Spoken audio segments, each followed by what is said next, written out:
Brought to you by Physics Wala.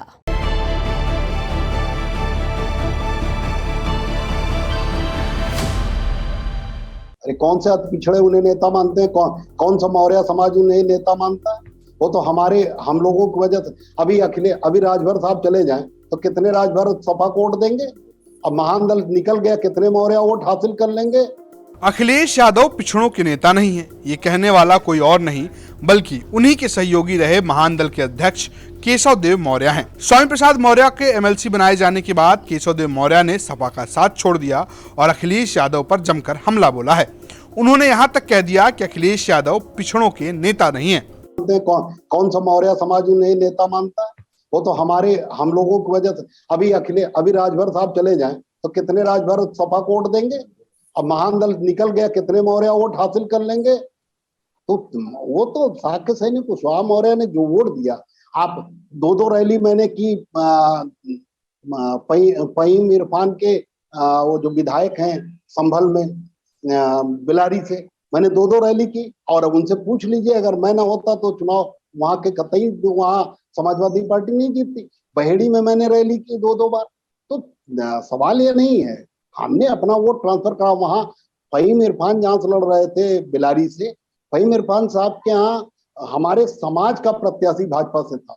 इसके बावजूद अंतिम दिन मैंने कम से कम 20,000 की भीड़ जुटा कर रैली की थी और फहीम इरफान जी का समाजवादी पार्टी का समर्थन कराया था और वोट दिलाया। तो सरकार बनी, वो वोट केवल महान दल की वजह से गया था। पटियाली की सीट जो समाजवादी पार्टी जीती, उसमें बिरादरी का हमारे समाज का, साक्य समाज का प्रत्याशी भाजपा से था।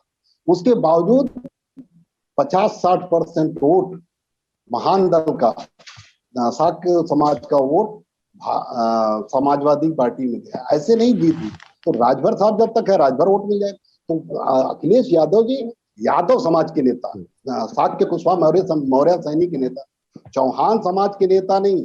संजय चौहान जी हट जाएंगे, चौहान और एक वोट साक्य सैनिक कुशवाहा मौर्य कोर्ट नहीं मिलेगा। उसी तरह से राजभर साहब जिस दिन हट जाएंगे, राजभर वो तो उन्होंने तमाम दलित पिछड़े नेताओं को जोड़ा और जोड़कर वोट हासिल किया, लेकिन हिस्सेदारी नहीं देना चाहते अखिलेश यादव जी। अखिलेश यादव जी अपने ही कठपुतली नेताओं को, जो उनकी जी हजूरी कर सकते हैं, उन्हीं को चेहरा बता के कि देखो हमने आपके समाज को, मौर्य समाज को लीडर बना दिया। तो ये तो भारतीय जनता पार्टी उनसे बड़े बड़े नेता पैदा करती, ये हिस्सेदारी। केशव देव मौर्य अखिलेश यादव पर उपेक्षा करने का भी आरोप लगा रहे हैं। भारतीय जनता पार्टी को रोकने के लिए समाजवादी पार्टी के मुखिया को फ्री हैंड रखा कि आप जैसा चाहें महान दल का और केशव देव मौर्य का इस्तेमाल करें अपने फायदे के लिए। लेकिन जब सरकार बनेगी तो आपसे मैं मांगूंगा।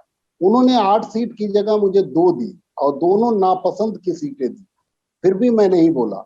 पूरे चुनाव में मेरी उपेक्षा हुई, मुझे कहीं भी रैलियों में, सम्मेलनों में नहीं बुलाया गया। जिस प्रकार जयंत जी का इस्तेमाल हुआ, ओम प्रकाश राजभर जी का इस्तेमाल हुआ, मेरा नहीं हुआ। वो संजय चौहान जी के कार्यालय में अखिलेश जी गए, लेकिन मैंने तमाम रैलियां स्वयं आयोजित की और उनमें उस अखिलेश जी को बुलाना चाहा, उन्होंने मना कर दिया। मैंने कहा किसी जिम्मेदार को ही भेज दीजिए, उन्होंने मना कर दिया। तो ये सौतेला व्यवहार मेरे साथ लगातार उन्होंने किया, लेकिन मैं इसलिए चुप था कि मेरा मुख्य मकसद था भारतीय जनता पार्टी को रोकना। और उस समय भारतीय जनता पार्टी को रोकने में केवल एक अकेली पार्टी, समाजवादी पार्टी सक्षम थी। बसपा की स्थिति खराब थी, कांग्रेस उस हैसियत में नहीं थी, इसलिए हमने समाजवादी पार्टी का साथ दिया। सिद्धांतिक हमारा उनका कोई सिद्धांत नहीं मिलता, हम उनसे किसी विषय पर सहमत नहीं। हम तो पहले भी कह चुके हैं कि जब समाजवादी पार्टी की सरकार आती है तो केवल एक जाति विशेष को ही सारी नौकरी और हिस्सेदारी मिल जाती। तो हम उनके साथ अगर सहमत ही थे तो हम नई पार्टी क्यों बनाते।